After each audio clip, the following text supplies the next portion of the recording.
क्या आपने कभी ऐसा संत देखा है जिसके लिए सांस भी भक्ति हो और धड़कन भी राधा नाम के लिए?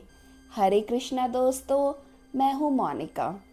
एक ऐसा जीवन जो सिर्फ भक्ति, समर्पण और सेवा का प्रतीक हो।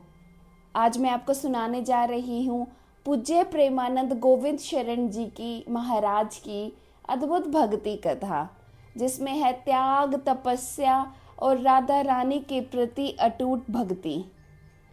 कानपुर जिले के अखीर गांव में एक सात्विक ब्राह्मण परिवार में जन्मे बालक अनिरुद्ध कुमार पांडे बचपन से ही भक्ति में रमे रहते थे। घर का वातावरण पवित्र और भक्तिमय था। जब भी श्रीमद् भागवत के श्लोक उनके कानों में गूंजते, उनका हृदय भक्ति और श्रद्धा से भर उठता। मात्र 5 वर्ष की आयु में उन्होंने प्रार्थनाएं शुरू कर दी, लेकिन उम्र बढ़ने के साथ उनके मन में एक प्रश्न गहराने लगा। क्या यह संसार ही सच्चा है? अगर भक्ति क्षणिक है तो सच्चा भक्त क्या? एक दिन उन्होंने अपनी माँ से कहा, माँ, मैं आगे की पढ़ाई नहीं करूँगा, मैं भगवान की राह पर चलना चाहता हूँ। केवल 13 वर्ष की आयु में अनिरुद्ध ने अपना घर छोड़ दिया और एक आध्यात्मिक यात्रा पर निकल पड़े। गंगा के तटों पर वो दिन रात तपस्या करते, ठंडे जल में स्नान करते, कई दिनों तक बिना भोजन किए साधना में लीन रहते। कठोर तपस्या के वर्षों बाद उन्होंने नैष्ठिक ब्रह्मचर्य की दीक्षा ली और उनका नाम हुआ आनंद स्वरूप ब्रह्मचारी। बाद में औपचारिक संन्यास लेने पर वे बने स्वामी आनंद आश्रम।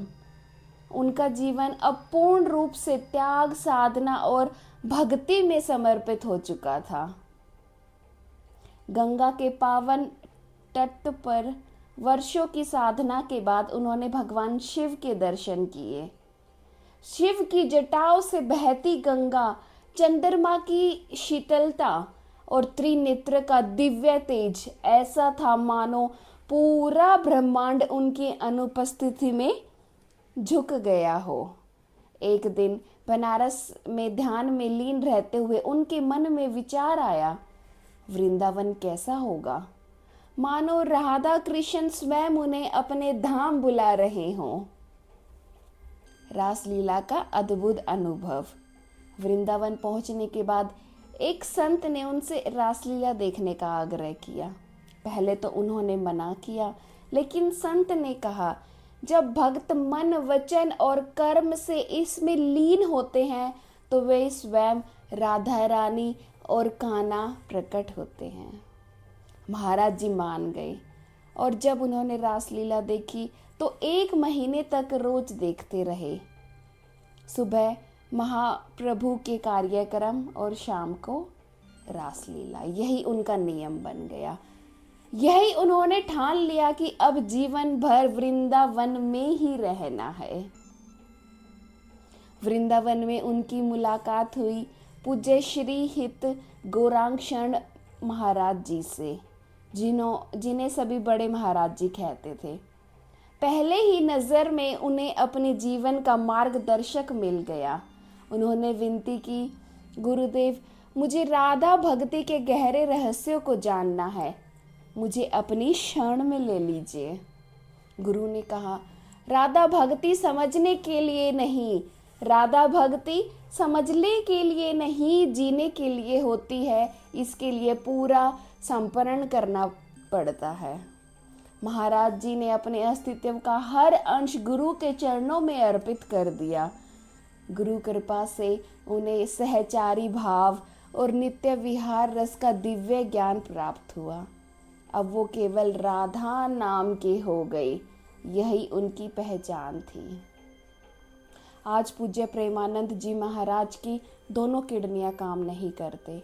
डॉक्टर के अनुसार यह असंभव स्थिति है, लेकिन महाराज जी रोज वही भक्ति, वही आनंद और वही उत्साह के साथ प्रवचन देते हैं, भजन गाते हैं भक्तों को राधा नाम का मार्ग दिखाते हैं। भक्त कहते हैं, महाराज महाराज जी सिर्फ शरीर से नहीं जीते, वो भक्ति से जीते हैं। प्रेमानंद जी महाराज का यह जीवन हमें सिखाता है कि जब भक्ति शुद्ध हो और श्रद्धा अडिग, तो असंभव भी संभव हो जाता है। राधा नाम में लीन यह संत हमें यही संदेश देते हैं कि भक्ति का रास्ता त्याग मांगता है, लेकिन बदले में आपको वो आनंद देता है जिसे शब्दों में नहीं बांधा जा सकता। हरे कृष्णा दोस्तों, मैं हूँ मोनिका। मिलते हैं अगली भक्ति कथा में। राधे राधे।